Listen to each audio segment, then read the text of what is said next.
അപ്പേ അച്ഛ ഇവിടെ ഇല്ല, തരാൻ പറഞ്ഞു. എത്ര ഉണ്ടെന്നെങ്ങാനും പറഞ്ഞോ? ഇല്ല, ഒന്നും പറഞ്ഞില്ല. അപ്പൊ ഒരു ചായ എടുക്കട്ടെ?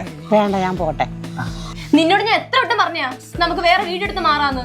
എടി അമ്മ നീ ഒന്ന് പയ്യെ പറ. കേക്കട്ടെ, വിളിച്ചില്ലേ നമ്മളോട് വരാനായിട്ട്? നീ പറയാനായിട്ട് എന്റെ അമ്മയോടെ കളഞ്ഞിട്ട് വരാൻ പറ്റത്തില്ല എനിക്ക്. അവര് വരണ്ട, ഈ വീടും കെട്ടിപ്പിടിച്ച് ഇതിനാ തിരുന്നോട്ട്. ഇതിപ്പോ ഞാൻ ആരെ ഭാഗത്തേക്കും? നിന്റെ അടുത്ത് പറഞ്ഞാലും അമ്മയുടെ അടുത്ത് പറഞ്ഞാലും ആർക്കും മനസ്സിലാവത്തില്ല. എനിക്കാണ് തലയ്ക്ക് ഭ്രാന്തെടുക്കുന്നു. അവളവിടെ കടന്ന് പലതും പറയാം. ഞാൻ എന്റെ കുടുംബം വിട്ടങ്ങ് മരത്തില്ല. ഒരു സ്വസ്ഥത ഇല്ലാടെ വീട്ടില്. എല്ലാരും പറയും കല്യാണം കഴിക്കില്ലെന്ന്. ഇപ്പഴല്ലേ കാര്യം മനസ്സിലായേ? അമ്മയാണെങ്കിൽ അമ്മയുടെ ഭാഗത്ത് സംസാരിക്കുന്നു, അവളാണെങ്കിൽ അവളുടെ ഭാഗത്ത് സംസാരിക്കും. ഇതിന്റെ ഇടയ്ക്ക് ഞാൻ പറയുന്ന ആരും കേൾക്കുന്നില്ല, എന്നെ ആരും മനസ്സിലാക്കുന്നുമില്ല. ഇപ്പൊ എന്ത് പ്രശ്നം? പഴയ വീടാണ്ട് അവർക്ക് അവിടെ നിൽക്കാൻ താല്പര്യമില്ലെന്ന്, കൂട്ടുകാരും നാണക്കേടാണ്.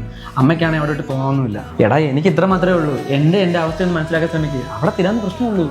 വേറൊരാൾ നിന്റെ അവസ്ഥ മനസ്സിലാക്കണമെന്ന് പറഞ്ഞ് വാശി പിടിക്കുന്നത് എന്തിനാ? മനുഷ്യരാ, ആർക്കും മനസ്സിലാവത്തില്ല. നീ ഒരു കാര്യം ഓർക്കണം, നിന്നെ ആരും മനസ്സിലാക്കാൻ പോകുന്നില്ല. നിനക്ക് ഈ പ്രശ്നത്തിന് സോൾവ് ആവണമെന്നുണ്ടെങ്കിൽ നീ അവരെ മനസ്സിലാക്കാൻ ശ്രമിക്കും. എടാ അതിപ്പോ എങ്ങനെയാടാ? രണ്ടുപേർക്ക് രണ്ട് അഭിപ്രായങ്ങളാണ്. എടാ അവർക്ക് തമ്മിൽ പ്രശ്നമില്ലല്ലോ. ഇല്ല, അവർക്ക് ഈ വീടാണ് പ്രശ്നം. അതാ ഞാൻ പറഞ്ഞ നീ അവരെ ഒന്ന് മനസ്സിലാക്കാൻ. പിന്നെ അപ്പ എന്തെങ്കിലും ഒന്ന് അച്ഛനെ പൈസ മേടിച്ചോണ്ട് പോയായിരുന്നു. നീ അത് എന്തിനാന്നുള്ളത് തിരക്കേക്ക്. അമ്മ മാമൻ്റെ പൈസ എങ്ങനെ വായിച്ചായിരുന്നു? അത് പറഞ്ഞു. ആ മേടിച്ച്. എന്തിനാ വായിച്ചേ? അറിഞ്ഞിട്ടിപ്പോ എന്തിനാ? നിങ്ങൾ എന്തായാലും മാറി താമസിക്കാൻ നിൽക്കില്ലേ? അമ്മ കാര്യം പറ. ഇത് പഴയ വീടായോണ്ടല്ലേ അവൾക്ക് ഇവിടെ താമസിക്കാൻ ബുദ്ധിമുട്ട്. അവൾക്ക് വേണ്ടുന്ന രീതിയിൽ ഇതങ്ങ് പുതുക്കി പണി. അല്ലാതെ ഈ നാടും വീടും വിട്ടുപോയി എനിക്ക് ഇച്ചിരി ബുദ്ധിമുട്ടാ മോനെ.